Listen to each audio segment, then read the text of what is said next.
सुरासुरमणि सिंधु वंदितं भूतगायिकं अमलं परमामि वड्यमाणं तीर्थं धम्मस्य कत्तारम्। आदरणीय अध्यक्ष महोदय, मुख्य अतिथि एवं सभी आत्मार्थियों को मेरा शुद्धात्म वंदन। आज की आध्यात्मिक गोष्ठी के अंतर्गत मेरा विषय है सर्वज्ञता का स्वरूप प्रवचन सार जी ग्रंथ के आधार पर। प्रवचन सार जी ग्रंथ आचार्य कुंद देव द्वारा विरचित है, जिस पर आचार्य अमृतचंद्र देव और आचार्य जयसेन देव ने टीका लिखी है। आचार्य कुंद देव ने तो केवल गाथाएं लिखी थी, पर आचार्य अमृतचंद्र देव ने उन्हें अधिकारों में विभक्त किया। शुद्ध उपयोग अधिकार, ज्ञान अधिकार, सुख अधिकार, इस प्रकार उन्हें अधिकारों में विभक्त किया। आचार्य देव शुद्ध उपयोग अधिकार के अंत में अनंत ज्ञान और अनंत सुख की बात करते हैं, उसकी चर्चा करते हैं, तो वहां उन्होंने केवल सामान्य रूप से अनंत ज्ञान और अनंत सुख की चर्चा की, तो विस्तार में उसे बताने के लिए ज्ञान अधिकार और सुख अधिकार लिखा। तो तो हम सिर्फ यही माने कि जो ज्ञान अधिकार है उसमें बस ज्ञान गुण की, और जो सुख अधिकार है उसमें बस सुख गुण की चर्चा है, परंतु ऐसा नहीं है। उसमें सुख और ज्ञान की चर्चा तो है, पर वह सामान्य रूप से है। विशेष रूप से तो उसमें केवल ज्ञान, सर्वज्ञता का स्वरूप ही बताया गया है। आचार्य कुंद देव बड़ी सुंदर शब्दों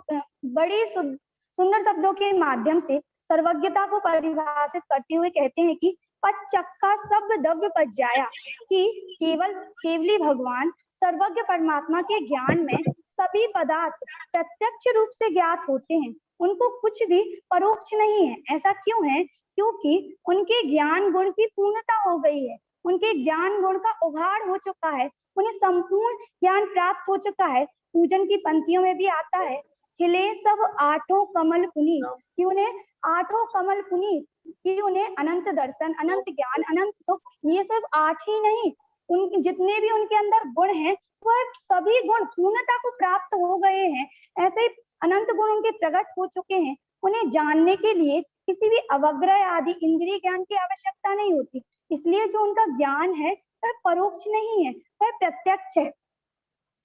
और उसकी टीका में आचार्य देव कहते हैं कि सब उनके लिए प्रत्यक्ष है, जितने भी द्रव्य, गुण, पर्याय, सब उनके लिए प्रत्यक्ष है। उन्हें वो क्रम से नहीं जानते, उन्हें वो अक्रम से जानते हैं। अक्रम से जानने से वह सब उनके लिए प्रत्यक्ष है, परोक्ष नहीं है। वो ऐसा नहीं जानते कि पहले उन्हें द्रव्य को जाना, फिर क्षेत्र को जाना, फिर काल को जाना, फिर भाव को जाना, ऐसे क्रम से जाने तो परोक्षता हो, लेकिन वह सबको एक साथ जानते हैं, इसलिए उसमें परोक्षता नहीं होती, सबको प्रत्यक्ष ही जानते हैं। तो इसमें क्या बताया गया है? इसमें उनके स्वभाव की महिमा बताई गई है, स्वभाव के बारे में बताया गया है कि उनका ऐसी स्वभाव की सामर्थ्यता है, प्रत्येक जीव में ऐसी स्वभाव की सामर्थ्यता है। प्रत्येक जीव उस स्वभाव को प्रकट नहीं कर रहा है, लेकिन सभी जीवों के अंदर उस स्वभाव को प्राप्त करने की सामर्थ्यता है, लेकिन वह क्रम से जानता है। लेकिन जो सर्वज्ञ भगवान है वह अक्रम से जानते हैं, इसलिए उनके लिए सब कुछ प्रत्यक्ष ही है। ऐसा 21वीं और 22वीं नंबर में की गाथा में बताया। फिर 21वीं 22वीं नंबर की गाथा में आचार्य देव वजन देते हुए कहते हैं कि सर्वज्ञ परमात्मा स्व और पद सभी पदार्थों को, उनकी भूत, भविष्य और वर्तमान की पर्यायों को साथ में एक समय में वर्तमानवत प्रत्यक्ष ही जानते हैं। इसे हम प्रत्यक्ष ही जानते हैं। इसमें जोर किस पे दिया है? वर्तमानवत और प्रत्यक्षता पे जोर दिया है कि उन्हें वर्तमानवत प्रत्यक्ष रूप से जानते हैं। इसे हम एक उदाहरण से देखते हैं कि जैसे नेमिनाथ भगवान ने द्वारिका जलती हुई देखी, द्वीपायन मुनि के निमित्त से द्वारिका जली थी, तो वो जलती हुई देखी, तो उनमें वो भूतकाल में 12 वर्ष पूर्व ही, जलने से पूर्व ही उनने प्रत्यक्ष इतना स्पष्ट देखा कि जब वो जली उस टाइम जिन लोगों ने प्रत्यक्ष में उसे देखा तो उतनी स्पष्टता से नहीं देखा जितनी स्पष्टता से जब केवल भगवान ने भूत पहले ही देख लिया था कि इस प्रकार द्वारिका जलेगी, इस प्रकार उन्होंने पहले ही देख लिया था। तो वो भविष्य की पर्याय को वर्तमान पर प्रत्यक्ष इतनी तरीके से नहीं जान सकता। जैसे यहाँ पे गोष्ठी चल रही है, तो इस गोष्ठी को भी उन्हें पहले ही जान लिया था कि कौन अच्छे से सुन रहा होगा, कौन वीडियो ऑफ किए है या कौन खोले है, कौन सुन रहा है, कौन नहीं सुन रहा है, इसको उन्होंने प्रत्यक्ष विशद रूप से, मुझे नहीं पता कि कौन वीडियो खोले है, कौन नहीं खोले है, कौन सुन रहा है, कौन नहीं सुन रहा है, मुझे नहीं पता। इतनी प्रत्यक्षता से नहीं जान पा रहे, इतनी विशदता से, इतनी स्पष्टता से नहीं जान पा रहे हैं, लेकिन उनके ज्ञान में वह विशदता, वह स्पष्टता पहले से ही है। पहले ही वह हर चीज को एक समय में, सारे पदार्थों को जान लेते हैं।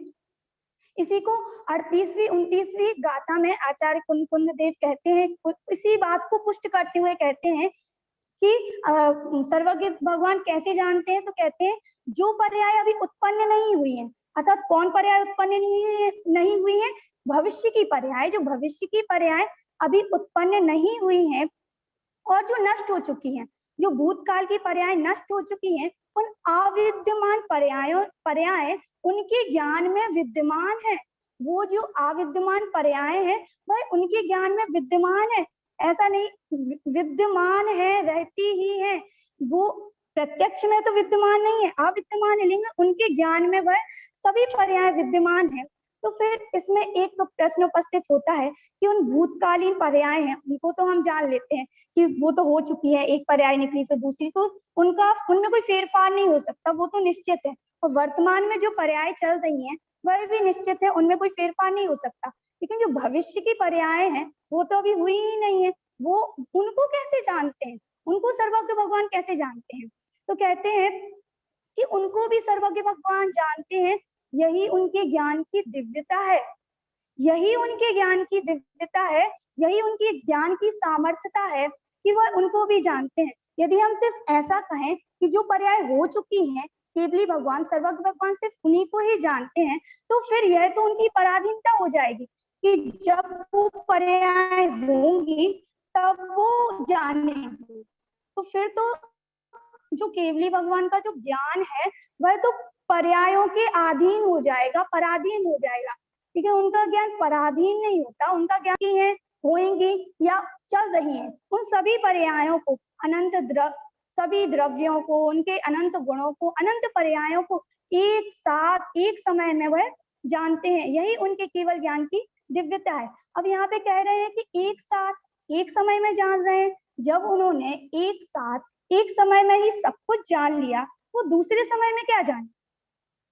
तो यहाँ पे कहते हैं कि नहीं, ऐसा नहीं है, क्योंकि केवली भगवान प्रत्येक समय वही का वही नहीं जानते, वही का वही नहीं जानते, वैसे का वैसा जानते हैं। क्या कह रहे हैं यहाँ पे? वही का वही नहीं जानते, वैसे का वैसा जानते हैं। बस अंतर इतना है कि जो पहले जाना था, जो जैसे हमने वर्तमान में जाना तो उसे भूत रूप में जानते हैं, और जो भविष्य में जाना है वो वर्तमान में जानते हैं। तो इस तरह वही का वही नहीं जानते हैं, वैसे का वैसा जानते हैं। जो जैसे हमने देखा कि उनकी जो अनादिकालीन पर्याय है उसका तो कभी अंत होता नहीं है, तो भविष्य की पर्याय चलती रहती हैं, और जो भविष्य में चल रहा है उसे वर्तमान में जानते हैं, और जो वर्तमान में चल रहा है वो भूत में जानते हैं। इस प्रकार वह जानते हैं, यही केवल ज्ञान की दिव्यता है। फिर 61 और 62 नंबर की गाथा में कहते हैं कि जो सर्वज्ञ भगवान है वह कैसे वह उनके अंदर क्या, वो सभी पदार्थों को जानते हैं, लोक में जितने भी पदार्थ है सबको जानते हैं, लेकिन उन्हें किसी से भी राग और द्वेष नहीं होता। राग द्वेष क्यों नहीं होता? क्योंकि प्रतिघात करने वाले जो घातिया कर्म हैं वह उनके नष्ट हो गए। उन घातिया कर्म के नष्ट हो जाने से उन्हें किसी भी चीज से राग द्वेष नहीं होता। वो दर्पण के समान सब ज्ञेय उनमें झलकते हैं, ना वो उनसे प्रभावित होते हैं और ना उन्हें कोई प्रभावित करता है। वैसे ही जो सर्वज्ञ भगवान के ज्ञान में भी सारी चीजें झलकती हैं, ना वो किसी को प्रभावित करते हैं और ना उनसे कोई प्रभावित होता है, ना उन्हें किसी से राग होता है ना द्वेष होता है। हम तो अभी थोड़ा सा भी जान ले तो इनसे राग हो जाता है, इनसे द्वेष हो जाता है, लेकिन उनको ऐसा नहीं होता। वह तो अनंत ज्ञान के धनी है, लोकालोक को जानते हैं, फिर भी उनको राग द्वेष नहीं होता, अनंत सुख का भोग करते हैं, अनंत सुखी है। ऐसे सुख को हम प्राप्त करें और अपने ज्ञान की प्रकटता करें, जैसा ज्ञान उन्होंने प्राप्त किया। हम भी स्वभाव से तो हम वैसे हैं, लेकिन हम पर्याय में भी वैसा प्राप्त करें, ऐसे ज्ञान को प्राप्त करें। इसी भावना के साथ मैं अपनी गोष्ठी को खत्म करती हूँ। जय जय। बहुत सुंदर सेजल जी ने अपनी बात प्रस्तुत की। सर्वज्ञ भगवान लोकालोक के तीनों कालों के पदार्थों को, उनकी पर्यायों को हाथ पे रखे आंवले की भांति प्रत्यक्षवत जानते हैं, चाहे वो पर्याय विद्यमान हो या अविद्यमान हो। इस प्रकार इन्होंने अपनी बात प्रस्तुत की। इस पर किसी को कोई प्रश्न हो, कोई चर्चा करनी हो तो आप अपना हैंड रेज कर सकते हैं।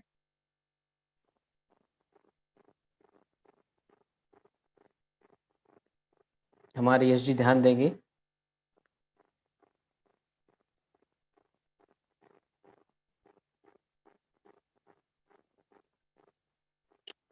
हाँ, आदरणीय राकेश जी, भाई साहब।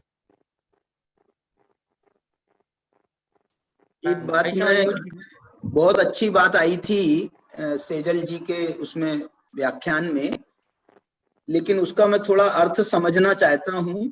उन्होंने कहा था कि सर्वज्ञ भगवान वह का वह नहीं जानते हैं, वैसे का वैसा जानते हैं। इसका क्या मतलब हुआ मैं समझा नहीं, लेकिन इसमें यदि बहुत मर्म हो सकता है, मुझे ऐसा लगता है।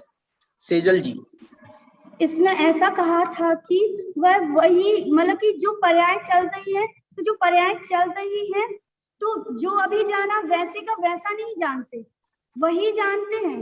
वो जो चल रहा है वही जानते हैं, लेकिन क्योंकि वो चेंज होती रहती है पर्याय की। जो हमने वर्तमान में जाना, वो भूत में, वो उसको फिर भूत में जानते हैं दूसरे समय में। वो जो भविष्य में होगा उसे वर्तमान में जानते हैं। वाह वाह, बहुत बहुत, ये देखना, ये सर्वज्ञता का बहुत ही मतलब, हमारे सर्वज्ञ भगवान जो हैं वो एक बार सबको जानने के बाद में फिर उसको चुप नहीं बैठ जाते, बस अब खत्म हो गया, सब जान लिया। लेकिन वो अपने आप को बिल्कुल रिफ्रेश करते रहते हैं प्रति समय। जो अभी वर्तमान में जान रहे हैं, अगले समय में उसको भूत होकर के जानेंगे उसको। आगे की पर्याय को जो है, अब वो आगे की पर्याय अब वर्तमान में आ जाएगी। मतलब बराबर, जिसको इसको कंप्यूटर की भाषा में क्या बोलते हैं, उसको रिफ्रेश करना बोलते हैं या कुछ और बोलते हैं, अपडेट। माने हर समय वो अपने आप को अपडेट करते हैं प्रति समय। मतलब इसलिए जो है उनको चैन से बैठने का उनको कोई अवकाश नहीं है। नहीं तो आप कहें कि सर्वज्ञ भगवान जो हैं वो तो एक बैठे हैं बस, अब एक बार सर्वज्ञ हो गए तो हो गए, ऐसा नहीं है।